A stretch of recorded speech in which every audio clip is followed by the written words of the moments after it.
Hello बेटा, ये अपना आज का थियरी सब्जेक्ट का लास्ट लेक्चर है इनकम टैक्स का।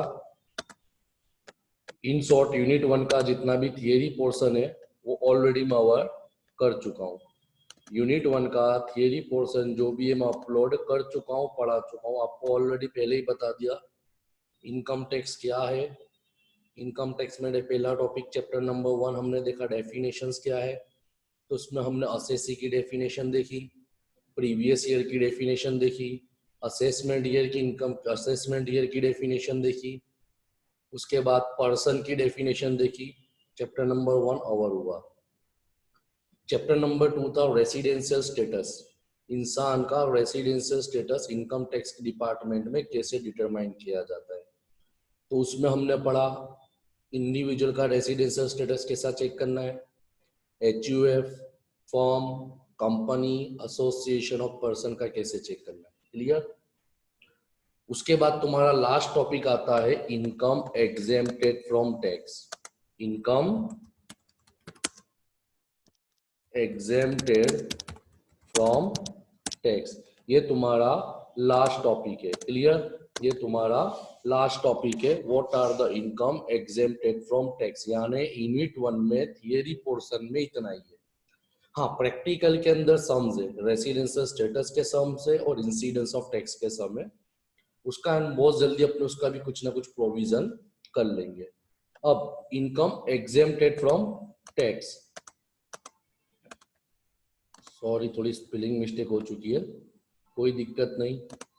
इनकम एग्जेम्प्टेड फ्रॉम टैक्स,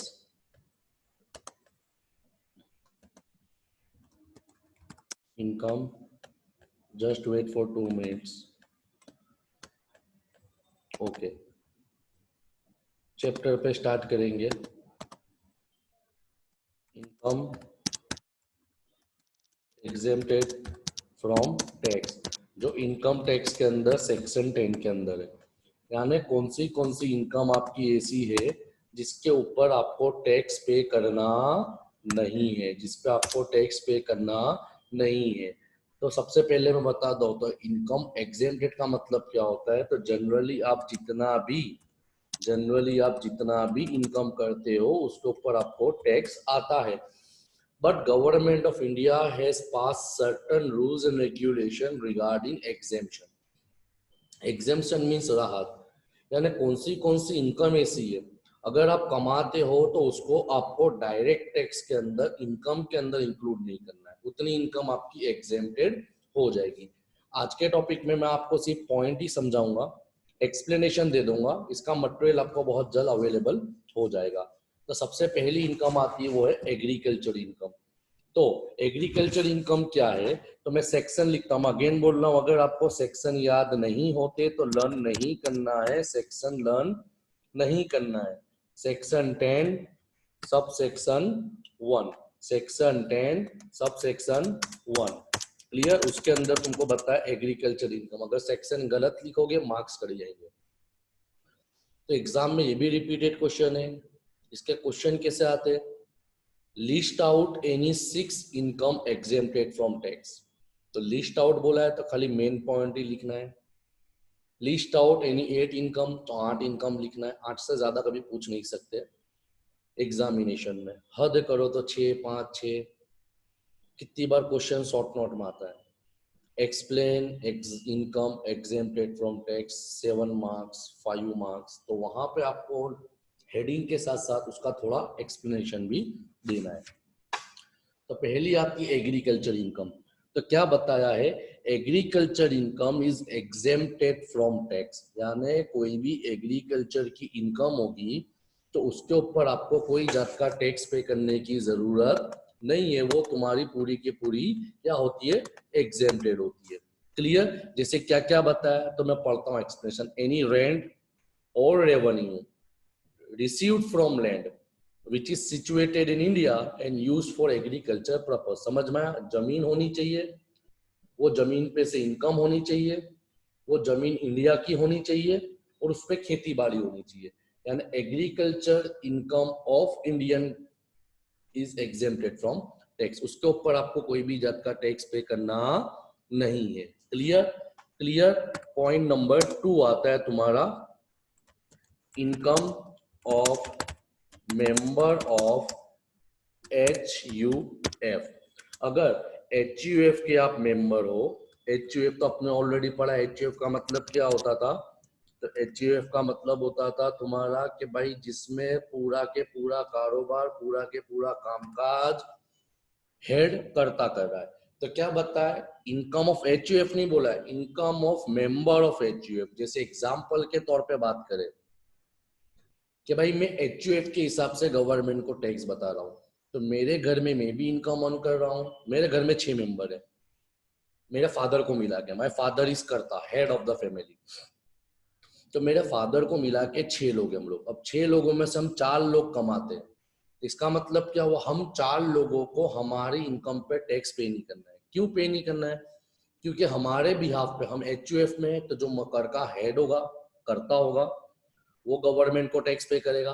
तो HUF के जो मेंबर्स होते हैं उनको उनकी इनकम पे टैक्स नहीं पड़ना है, उनको उनकी इनकम पे एग्जेम्प्टेड है। बिकॉज क्योंकि मैं भी जो कमाऊंगा मेरे फादर को दे दूंगा। हमारा फैमिली बिजनेस है HUF का मतलब, मेरी वाइफ कमा के मेरा फादर को दे रही है, या तो हम फैमिली बिजनेस में, तो हमारा फादर मेन हेड है, बराबर, तो मेरे फादर डिसीजन लेते हैं। तो भाई मेंबर की जितनी भी इनकम है उस पर कोई भी जात का हमको टैक्स पे करने की जरूरत नहीं है। क्यों नहीं है? तो रीजन ये बताया है कि भाई अगर HUF का मेंबर इसके लिए पे नहीं कर सकता मेंबर, क्योंकि उसकी इनकम पे ऑलरेडी उसके कर्ता ने टैक्स पे कर दिया है। क्लियर?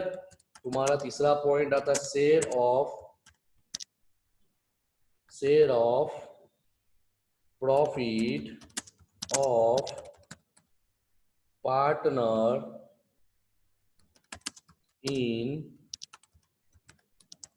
Partnership firm. यानी अगर पार्टनरशिप फर्म चल रही है तो पार्टनरशिप फर्म के अंदर क्या होता है कि जितने भी पार्टनर होते हैं उनको कोई जात का टैक्स पे करने की जरूरत नहीं है। समझ में आया? पार्टनर को कोई भी जात का टैक्स पे करने की जरूरत नहीं है। क्यों नहीं है? तो मैं एक्सप्लेन करता हूँ कि पार्टनरशिप क्या होता है। तो पार्टनरशिप के अंदर बिजनेस कमाता है, तो बिजनेस पार्टनर को प्रॉफिट तभी देगा जब उसने टैक्स पे कर दिया होगा। क्लियर? पार्टनर को पैसा कब मिलेगा? सबको देने के बाद। तो ऑलरेडी फर्म ने गवर्नमेंट को टैक्स पे कर दिया है, तो पार्टनर को उनकी इनकम पे टैक्स पे करने की कोई जरूरत नहीं है। समझ में आया? मैं वापिस तीनों तीन पॉइंट रिपीट करता हूँ। एग्रीकल्चर इनकम इन इंडिया, अगर इंडिया के अंदर एग्रीकल्चर इनकम है, इंडिया की एग्रीकल्चर इनकम है, इंडिया के अंदर खेती बाड़ी कर रहे, तो वो इनकम पे आपको टैक्स पे करने की जरूरत नहीं है। Point number 2, share of HUF बोलोगे तो लोचा हो जाएगा, इसके लिए लिखा है share of member of HUF, क्योंकि HUF का पूरा के पूरा लेना देना इनकम टैक्स को करता से। तो HUF के मेंबर ने जितनी भी इनकम कमाई है वो इनकम पे मेंबर्स को पे करने की कोई जरूरत नहीं है, उनकी इनकम एग्जेम्प्टेड है इनकम टैक्स एक्ट 1961 के मुताबिक। तीसरा पॉइंट आता है कि अगर कोई partner share of profit of partner in partnership firm, यानी पार्टनर को जो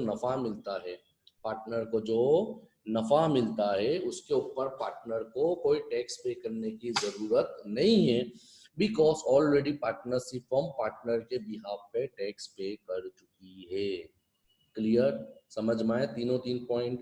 अब अपने जाएंगे पॉइंट नंबर 4 पे, payment from provident fund section 10 subsection 30, provident fund section 10 subsection 11, payment from provident fund. अब प्रोविडेंट फंड क्या होता है? तो ऑलरेडी अगर तुम जॉब करते हो तो आपके अकाउंट में से हर महीने कुछ ना कुछ PF के तौर पे पैसा कटता है। तो मैं इसका मैं पूरा के पूरा एक्सप्लेनेशन पढ़ता हूँ। Any payment from provident fund to which provident fund act और under act set up by central government notified by it shall exempted from tax। यानी सेंट्रल गवर्नमेंट ने जो नोटिफिकेशन दिया है, जो एक्सप्लेनेशन दिया है, उसके हिसाब से कुछ भी चीज होती है तो प्रोविडेंट फंड के ऊपर, वो इनकम के ऊपर तुम लोगों को वो टैक्स पे करने की जरूरत नहीं है। क्यों टैक्स पे करने की जरूरत नहीं है? क्योंकि गवर्नमेंट ने तुमको नोटिफाई किया हुआ है। यानी प्रोविडेंट फंड के ऊपर भी जो आपकी इनकम आती है उसके ऊपर आपका कोई जात का टैक्स लगेगा नहीं। क्लियर? पॉइंट नंबर 4 आता है आपका, वो है एजुकेशनल स्कॉलरशिप। एजुकेशनल स्कॉलरशिप का मतलब क्या होता है कि भाई जो आप एजुकेशन के लिए, अपनी पढ़ाई के लिए जो पैसा लेते हो, स्कॉलरशिप के तौर पे जो पैसा लेते हो, तो उसके ऊपर आपको टैक्स पे करने की जरूरत नहीं है। सेक्शन 10 स्कॉलर, SCHOLAR, SCHOLAR, थोड़ी स्पेलिंग मिस्टेक संभाल लेना क्योंकि पढ़ाना भी और टाइप भी करना है। जैसे यहाँ प्रॉफिट वाले में प्रॉब्लम हो गई, यहाँ पे प्रॉफिट वाले में कोई दिक्कत नहीं। एजुकेशनल स्कॉलरशिप, अब इनकम टैक्स डिपार्टमेंट क्या बोलता है कि अगर आपको एजुकेशन के तौर पे कोई स्कॉलरशिप मिली है तो वो टैक्स के ऊपर, वो चीज के ऊपर आपको कोई भी जात का टैक्स पे करने की जरूरत नहीं है। क्लियर? अगर आपको एजुकेशन के तौर पे स्कॉलरशिप मिली है तो वहां पे आपको कोई भी जात का टैक्स पे करने की जरूरत नहीं है। यहाँ पे तुम्हारा मसला आता है कि भाई स्कॉलरशिप का मतलब क्या, गवर्नमेंट से मिले तो नो। इनकम टैक्स ने क्या बताया कि अगर आपको एजुकेशनल स्कॉलरशिप के नाम पे कोई भी पैसा मिलता है, एजुकेशन स्कॉलरशिप के नाम पे आपको जो भी पैसा मिलता है, तो उसके ऊपर आपको कोई टैक्स पे करने की जरूरत नहीं है। बिकॉज खाली आपको जस्ट प्रूफ करना रहेगा कि आपको ये जो पैसा मिला है वो किसके तौर पे मिला है, स्कॉलरशिप के तौर पे मिला है। इसके लिए आपको कोई पेमेंट करने की जरूरत नहीं है। क्लियर? तो education scholarship is also exempted from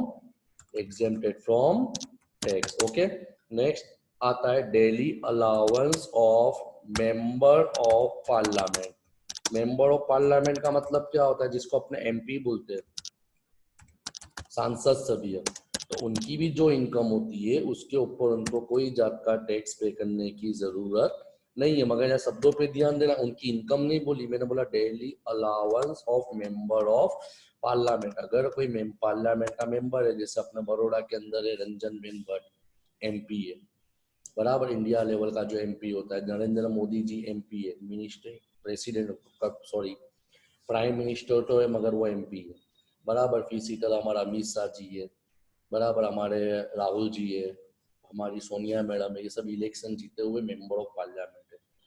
तो ये लोग जो मेंबर ऑफ पार्लियामेंट के मेंबर है, तो इनको एग्जाम के तौर पे, इनको रेगुलर इनकम के तौर पे कुछ ना कुछ अलाउंस गवर्नमेंट से मिलता है। जैसे उनकी इनकम है, उनको रहने का अलाउंस, उनको खाने पीने का अलाउंस, उनको पेट्रोल का अलाउंस, तो वो सब पैसा एक जात की इनकम हुई। तो इनकम टैक्स क्या बोलता है कि allowance of member of parliament is exempted from tax. Clear?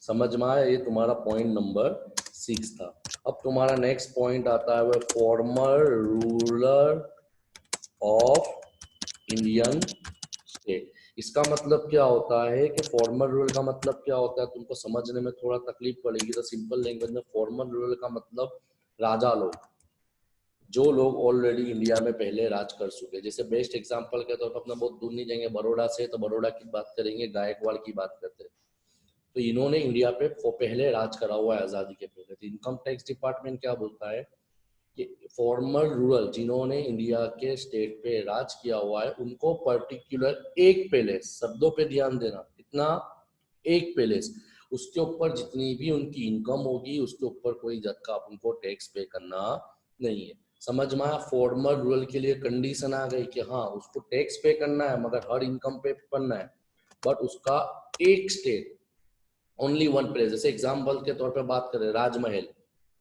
बराबर जुबेली बाग, जैसे 3-4 महल है बड़ौदा में, अहमदाबाद में इनका गायकवाड़ का महल है, बट जितने भी महल है सब पे टैक्स लगेगा, जितनी भी इनकम है सब पे टैक्स लगेगा। मगर ये लोग ने क्या सिलेक्ट करके रखा है, भाई राजमहल हमारा रेसिडेंट का प्लेस है, तो गवर्नमेंट बोलती है कि यहाँ से आपको जो भी सोर्सेज से इनकम होगी उसके ऊपर आपको टैक्स पे करना नहीं है। यानी फॉर्मर रूरल को एक बेनिफिट होता है कि कोई भी एक पैलेस के ऊपर उसको कोई भी जात का टैक्स पे करने की जरूरत नहीं होती। क्लियर? इसी तरह तुम्हारा जो नेक्स्ट पॉइंट आता है पॉइंट नंबर 8 वो है income from from khadi and village industries, बराबर। खादी इंडस्ट्री जैसे खादी उद्योग बोला जाता है, तो इसके ऊपर जो इनकम होगी ये इनकम पे भी आप लोगों को कोई टैक्स पे करने की जरूरत नहीं है। सेक्शन 23BB यानी सेंट्रल गवर्नमेंट ने बोला है कि भाई जो लोग ये धंधे में जुड़े हुए, जो लोग ये काम में जुड़े हुए, उनको ये इनकम पे कोई टैक्स पे करने की जरूरत नहीं है। इसमें इतना डिटेल में जाने जैसा पॉइंट नहीं है, बस ये जो मेन पॉइंट है ये मैंने आपको बता दिए।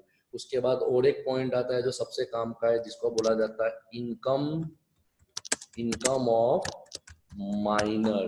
जो तुम्हारे घर में छोटा बच्चा है उसके नाम पे अगर कोई इनकम होती है तो गवर्नमेंट क्या बोलती है, सेक्शन 10 सब सेक्शन 32 के मुताबिक माइनर की इनकम पे टैक्स नहीं लगेगा। बट अब कितने लोग क्या करेंगे, ये बेनिफिट देख के पूरा बिजनेस अपने बच्चों के नाम पे कर देंगे। तो गवर्नमेंट ने आपको यहाँ पे कर दिया, उन्होंने क्या बताया कि अगर माइनर के नाम पे जो भी इनकम होती है तो अप टू 1500 तक तुम राहत ले सकते हो। एग्जाम्पल के तौर पे मेरी बेटी के नाम पे मेरे को 9000 की इनकम हुई, तो इनकम टैक्स डिपार्टमेंट मुझे पूरे 9000 की राहत नहीं देगा। इनकम टैक्स डिपार्टमेंट बोलेगा भाई 1500 रुपए आप माइनर के तौर पे एग्जेम्पशन ले सकते हो। ये मीन्स मेरी इनकम कितनी हो गई, 7500 रुपए। तो 7500 पे टैक्स लगेगा, यानी माइनर पे एक लिमिट आ गई कि अप टू 1500 माइनर को कोई जात का टैक्स पे करने की जरूरत नहीं है। यहाँ पे तुम्हारा इनकम टैक्स का कंप्लीटली पोर्शन, कंप्लीटली टॉपिक पूरा के पूरा सही तरीके से कवर हुआ, कुछ बाकी रहता नहीं है। अगर आपको कोई डाउट है, हाँ, जितना भी तुम्हारा थियरी का पोर्शन था वो मैंने पूरा कर दिया। Income exempted from tax section number 10, यानी जितनी भी तुम्हारी एग्जेम्प्टेड इनकम है वो तुम्हारी सेक्शन 10 में है। तो यहाँ पे तुम्हारा कंप्लीटली जितना भी टॉपिक था वो पूरा के पूरा तुम्हारा टॉपिक कवर होता है। अगर कोई डाउट हो, कोई प्रॉब्लम हो तो तुम लोग मेरे को कांटेक्ट कर सकते हो। क्लियर? और कोई डाउट हो तो बोलना, फोन कर सकते हो। Thank you.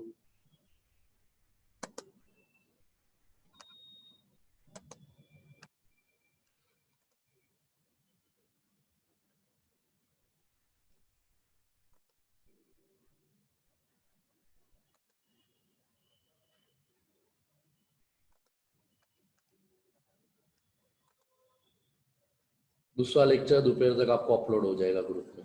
ओके।